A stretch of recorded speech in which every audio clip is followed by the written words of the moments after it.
ಕೆಣಕಿದ ಕುಮಾರಣ್ಣ ಸುಮ್ಮನಿರ್ತಾರ ಪ್ರೀತಮ್ ಗೌಡ.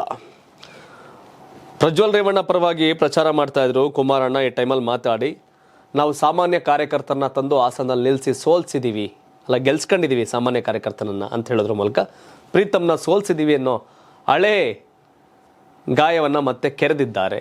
ಈಗ ಮೈತ್ರಿ ಪಕ್ಷ BJP ಪ್ರೀತಮ್ ಗೌಡರು ಮನ್ಸ್ಕಾಕೊಂಡಂಗೆ ಕಾಣ್ತಿದೆ ಆ ಮಾತನ್ನು. ಮೈತ್ರಿ ಆಗಿದ್ದೀವಿ, ಒಟ್ಟಿಗೆ ಚುನಾವಣೆ ಮಾಡೋಣ ಅಂತಾನೆ ಕುಮಾರಣ್ಣ ಬಂದು ಆಗ ರೇವಣ್ಣ ಹೋಗಿ ಮಂಡ್ಯದಲ್ಲಿ ಮಾತಾಡಿ ನಿಖಿಲ್ ಸೋಲ್ಸಿದ್ರು. ಈಗ ಯಾಕೆ ಕುಮಾರಣ್ಣ ಮಾತಿ ಶೈಲಿ ನೋಡಿದ್ರೆ ಬಂದು ಮಾತಾಡಿ ಪ್ರಜ್ವಲ್ ಸೋಲ್ಸ್ಬಿಡ್ತಾರೇನೋ ಅಂತ ಪ್ರೀತಮ್ ಕಡೆಯವ್ರ ಮಾತು. ನಾವೆಲ್ಲ ರೆಡಿ ಇದ್ದೀವಿ ಅಡ್ಜಸ್ಟ್ ಆಗೋಕ್ಕೆ, ನರೇಂದ್ರ ಮೋದಿ ಪ್ರಧಾನಿ ಆಗಬೇಕು ಅಂತ ಓಟ್ ಹಾಕೋಕ್ಕೆ ಏನೋ ಮಾಡೋಕ್ಕೆ ರೆಡಿ ಇದ್ದೀವಿ, ಹಳೆ ನೋವನ್ನು ಸಹಿಸ್ಕೊಳ್ಳೋಕೆ ರೆಡಿ ಇದ್ದೀವಿ. ಬಟ್ ಕುಮಾರಣ್ಣ ಬಂದು ಪದೇ ನಾವು ಸಾಮಾನ್ಯ ಕಾರ್ಯಕರ್ತನ ನಿಲ್ಲಿಸಿ ಹಾಸನದಲ್ಲಿ ಗೆದ್ಕೊಂಡಿದ್ದೀವಿ ಅನ್ನೋದ್ರ ಮೂಲಕ ಚುಚ್ಚುತ್ತಾ ಇರೋದು BJPಯ ಪ್ರೀತಮ್ ಗೌಡ್ರಿಗೆ. ಕುಮಾರಣ್ಣ ಸಾಮಾನ್ಯ ಕಾರ್ಯಕರ್ತರ ನಿಲ್ಲಿಸಿ ಗೆಲ್ಸಿದೀವಿ ಅನ್ನೋ ಸಾಧನೆಯನ್ನು ಹೇಳ್ತಾ ತನ್ನ ಮೈತ್ರಿ ಪಕ್ಷದ ಮಾಜಿ ಶಾಸಕ ಪ್ರೀತಮ್ ಗೌಡ್ರ ಕಡೆಯವ್ರಿಗೆ ರೋಚಕೇಪ್ಸೋದು ಎಷ್ಟು ಮಟ್ಟಿಗೆ ಸರಿ ಅಂತ ಪ್ರೀತಮ್ ಗೌಡ್ರ ಕಡೆಯವ್ರ ಮಾತು.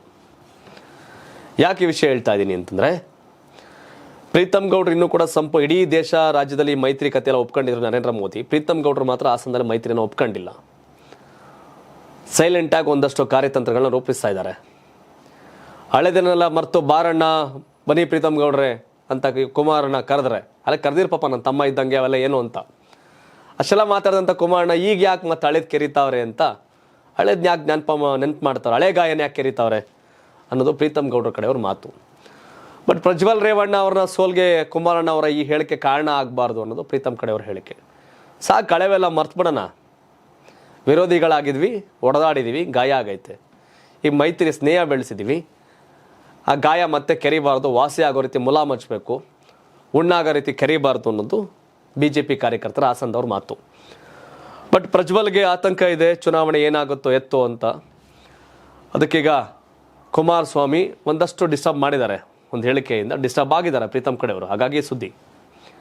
ಪ್ರೀತಮ್ ಗೌಡ ಕೆಪಾಸಿಟಿ ಇರೋ ಮನುಷ್ಯ, BJPಯಿಂದ ಗೆದ್ದಿತ್ತು, ಹನುಮೇಗೌಡರು ಗೆದ್ದಿಲ್ಲ ಅಂತೇನಿಲ್ಲ. ಆದರೆ ಹೊಸ ಜನ್ರೇಷನ್ನಲ್ಲಿ BJPಯನ್ನು ಗೆಲುವಿನ ಬಾವುಟ ಕಟ್ಟಿದ್ದು ಪ್ರೀತಮ್ ಗೌಡ. ಪ್ರೀತಮ್ ಗೌಡ್ರಿಗೆ ಅವ್ರದ್ದು ಅಂತ 50-60 ಸಾವಿರ ಓಟ್ ಐತೆ ಹಾಸನ ಕ್ಷೇತ್ರದಲ್ಲಿ, ವಿಧಾನಸಭೆಯಲ್ಲಿ. ಸಕಲೇಶ್ಪುರದಲ್ಲಿ ಅವ್ರದ್ದೇ ಆದಂಥ ಕಟ್ಟಾಯ ಹೋಬಳಿ ಆ ಕಡೆ ಇಡ್ತಾ ಇದೆ, ಬೇಲೂರಲ್ಲಿ ಅವ್ರದ್ದೊಂದು ಇಡ್ತಾ ಇದೆ. ಹಾಗಾಗಿ ಪ್ರೀತಮ್ ಗೌಡ ಸಾಮಾನ್ಯವಾದ ಮನುಷ್ಯ ಅಲ್ಲ. ಉದ್ವ ಆಚೆ ಮಾತಾಡ್ಬೋದೇನೋ, ಬಟ್ ಲೀಡ್ರು ಪ್ರೀತಮ್ ಗೌಡ. ಹಾಗಾಗಿ ಪ್ರೀತಮ್ ಗೌಡರ ಹಳೆ ಗಾಯವನ್ನು ಕುಮಾರಣ್ಣ ಪದೇ ಕೆರೆದು ಅದನ್ನು ಅವ್ರಿಗೆ ಮಾನಸಿಕವಾಗಿ ಕಿರಿಕಿರಿ ಮಾಡೋದಕ್ಕಿಂತ ಸುಮ್ಮನಿದ್ರು ಒಳ್ಳೇದು ಅನ್ನೋದು, ಬೇಡ ಇವೆಲ್ಲ ಸರಿ ಮಾಡ್ಕೊಳ್ಳೋಣ ಅಂತ ಅನ್ನೋದು BJP ಕಾರ್ಯಕರ್ತರ ಮಾತು. ಬಟ್ ನೋಡಬೇಕು, ಮತ್ತೆ ಬಂದು ಕುಮಾರಣ್ಣ ನೆಕ್ಸ್ಟ್ ಭಾಷಣ ಮಾಡಬೇಕಾದ್ರೆ ಪ್ರೀತಮ್ ಗೌಡರ ಹಳೆ ನೋವಿನ ಗಾಯವನ್ನು ಕೆರಿತಾರ ಇಲ್ಲ ಮುಲಾಮ್ ಹಚ್ತಾರ ಅಂತ ಕಾದು ನೋಡೋಣ.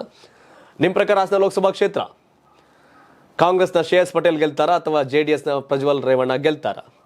ಪ್ರೀತಮ್ ಗೌಡ್ರು ಯಾರಿಗೆ ಸಪೋರ್ಟ್ ಮಾಡ್ತಾರೆ, ಏನು ಕತೆ ಕಾಮೆಂಟ್ ಮಾಡಿ ತಿಳಿಸಿ. ಧನ್ಯವಾದ. ಇದು ಕರ್ನಾಟಕ TV ಕನ್ನಡಿಗರ ಧ್ವನಿ.